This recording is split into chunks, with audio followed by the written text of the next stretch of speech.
Buenos días. Ante todo, nuestro agradecimiento a la organización del Congreso por invitarnos a realizar esta presentación ante una audiencia tan extensa. También agradezco a mi compañero Víctor Díez, que ha confiado en mí la locución de esta presentación. Este es el índice de la presentación que paso a desarrollar. Desde el momento en que aparecieron los sistemas de control de tráfico urbano a partir de los años 60 del siglo pasado, se vio la necesidad de contar con indicadores o índices capaces de estimar la eficiencia de los mismos. Durante muchos años, estos indicadores se reducían a medir los datos cinemáticos del movimiento de los vehículos y proporcionar información sobre tiempos de viaje, demoras, velocidades medias, etc. La bondad de un sistema se medía por esos parámetros. Actualmente el panorama ha cambiado y podemos medir la eficiencia de un sistema de regulación no solo en términos cinemáticos, sino también en términos de coste para los usuarios y de emisiones para el medio ambiente.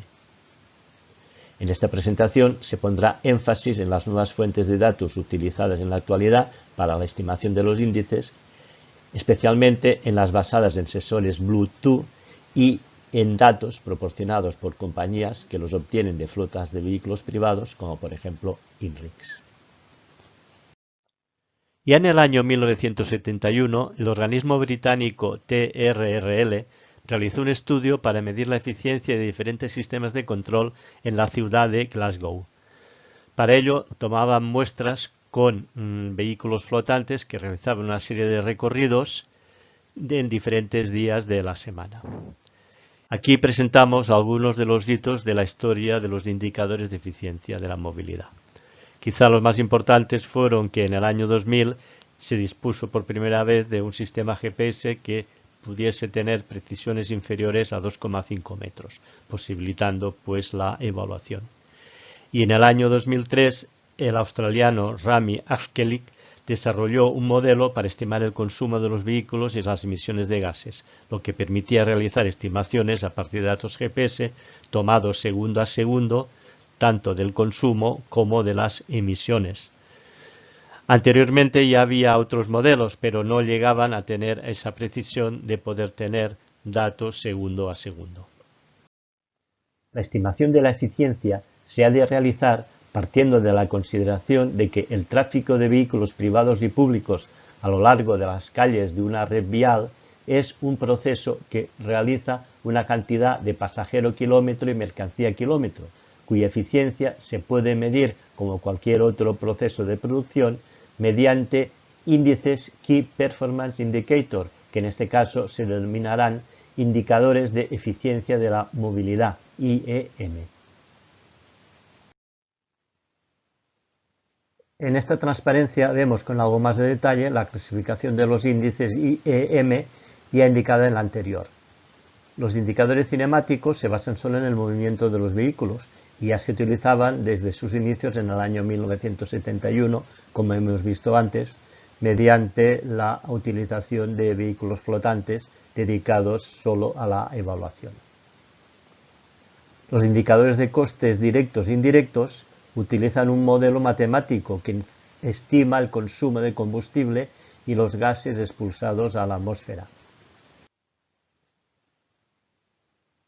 En esta transparencia se muestran algunos ejemplos de indicadores unitarios, es decir, los indicadores que se refieren a un pasajero kilómetro. Por ejemplo, pues podemos tener un indicador que nos da el coste pasajero kilómetro, que es el coste del tiempo de viaje más el coste de operación en moneda local por pasajero kilómetro.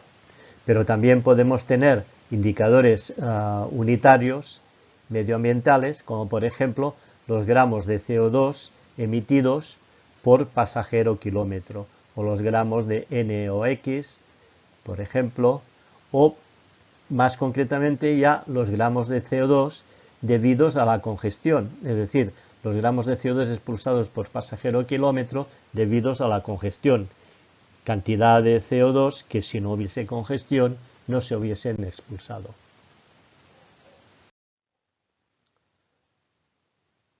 En esta transparencia se muestran los indicadores agregados, es decir, los que se refieren al conjunto del tráfico en un ámbito geográfico determinado y en un intervalo de tiempo determinado. El ámbito geográfico puede ser pues una calle, una ruta, una zona de la ciudad, una ciudad entera, y el intervalo de tiempo puede ser pues una hora, un día, una semana, un mes, etcétera. Por ejemplo, ahí podemos tener el coste total agregado, es decir, el coste de tiempo de usuario más explotación en unidades monetarias de las personas que están circulando en la zona sobre la cual se está calculando el índice. O también los kilogramos de CO2 totales que se han expulsado también en la zona objeto del estudio durante un tiempo determinado, pues una hora, un día, etcétera, etcétera. A partir de los indicadores vistos en las transparencias anteriores, se pueden hacer representaciones como las siguientes. Aquí tenemos, por ejemplo, un mapa de color en donde se representan los índices mediante códigos correspondientes a colores. También podemos tener un cuadro de mando en donde podamos seleccionar un ámbito geográfico y un ámbito temporal y ver los indicadores más importantes o incluso ver cómo han evolucionado a lo largo de un tiempo determinado dichos indicadores. Hasta ahora hemos visto en qué consisten los indicadores y sus clases, así como que inicialmente las fuentes de datos necesarias para los mismos eran los vehículos flotantes. Actualmente se dispone de otras fuentes de datos. Las más importantes son los datos obtenidos de sensores de Bluetooth y los datos externos de empresas suministradoras de información del tráfico, como el caso de la empresa INRIX o también de otras, ¿no? También se utilizan, lógicamente, datos de los detectores del sistema de gestión de tráfico urbano e interurbano de la zona a la cual se quieran calcular los indicadores.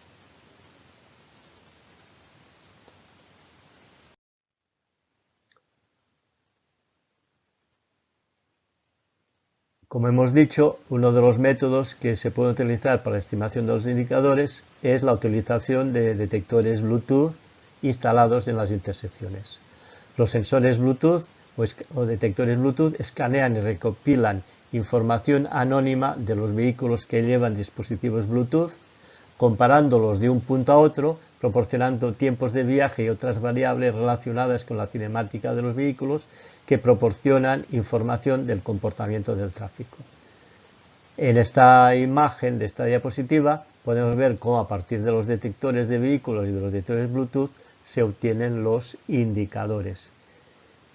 Tenemos por un lado los detectores de vehículos y los detectores de Bluetooth, cuyos datos son filtrados y validados, se aplican al modelo de consumos y gases y a partir de ahí se obtienen los tres tipos de índices.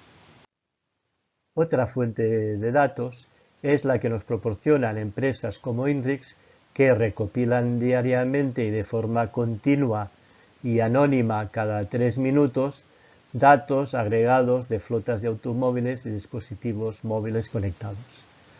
A partir de estos datos se pueden también estimar los indicadores según el esquema siguiente, que es parecido al esquema que hemos visto de la estimación mediante Bluetooth, pero sustituyendo los sensores de Bluetooth por datos facilitados por empresas.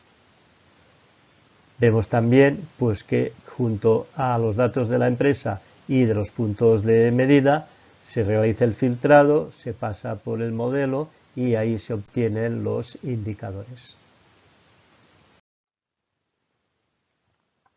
Con el objetivo de estudiar la utilización práctica de los datos proporcionados por la empresa INRIX, se ha estudiado la relación entre los mismos y los datos obtenidos de la red de detectores de vehículos del Sistema Centralizado de Madrid y del Sistema de Gestión de la Vía M30. Para ese estudio experimental se han recogido datos de tiempos de recorrido de velocidades durante la segunda mitad del mes de enero de 2020, al mismo tiempo que se disponía de los datos de los detectores de centralización durante dicho periodo. El estudio se ha realizado y realmente aún se está realizando en 3 rutas de la ciudad, 2 en zona urbana y 1 en la vía M30.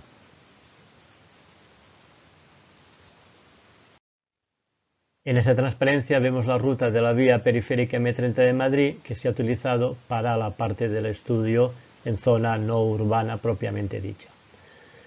Se han seleccionado tramos definidos por el suministrador que disponen de puntos de medida del tráfico mediante detectores de espiras electromagnéticas pertenecientes al sistema de gestión de la vía M30.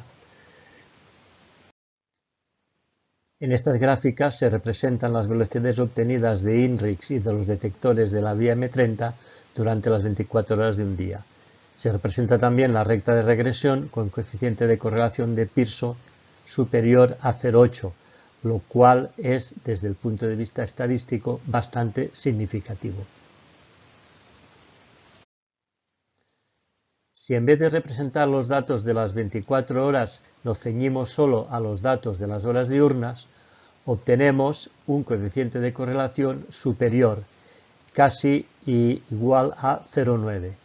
Esto es debido a que, al no considerar las horas nocturnas en que el número de vehículos muestreados por la empresa suministradora es pequeño, tenemos una mayor precisión.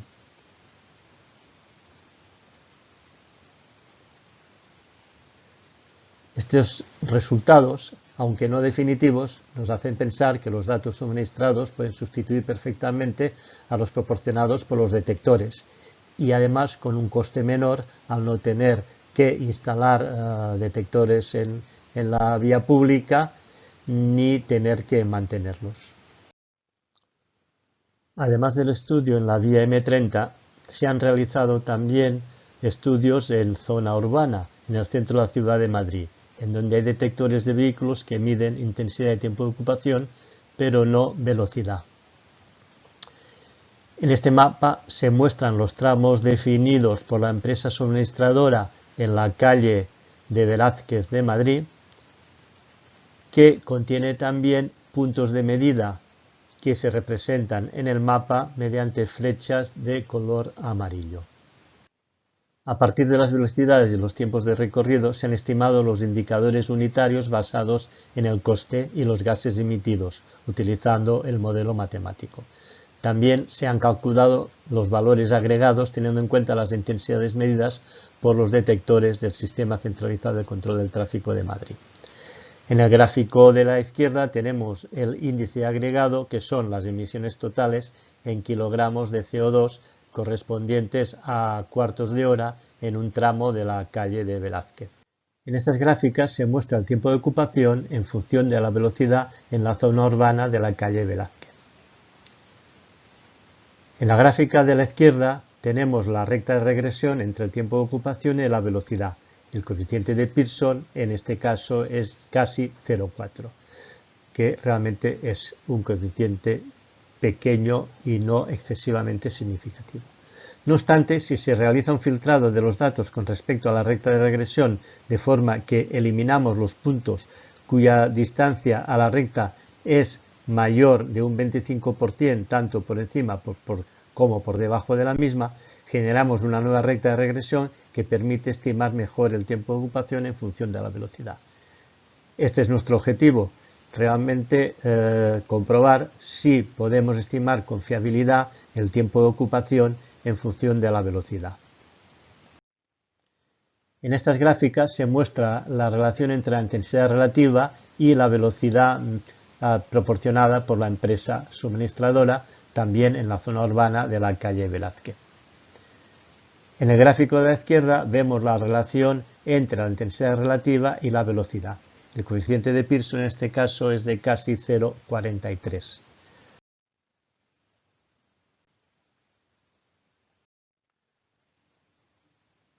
Finalmente, decir que para mejorar la precisión de la estimación de la demanda se deberían modificar los tramos sobre los que la empresa proporciona datos, pues actualmente su configuración de tramos en Madrid no coincide con los segmentos de calles entre dos intersecciones semaforizadas contiguas.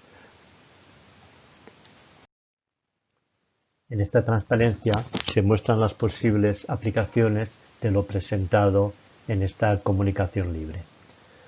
No obstante, como resumen del estudio, podemos decir que la información proporcionada por empresas externas o por sistemas de Bluetooth puede utilizarse para estimar los indicadores de eficiencia de la movilidad basados en criterios económicos y criterios de medio ambiente.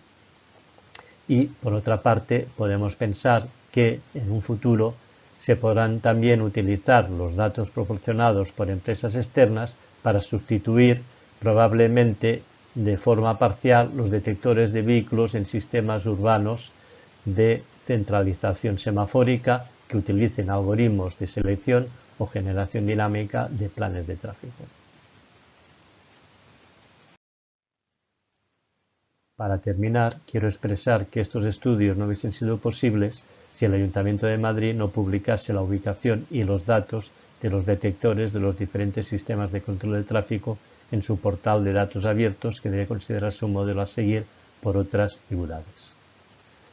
También tenemos que agradecer la colaboración de la empresa INRIX, que ha dado todas las facilidades para realizar este estudio, que aún sigue su curso. Quedamos a su disposición para cualquier consulta, tanto dentro del marco aún de este congreso, como en los respectivos emails que están publicados ahora en esta transparencia. Muchas gracias por su atención.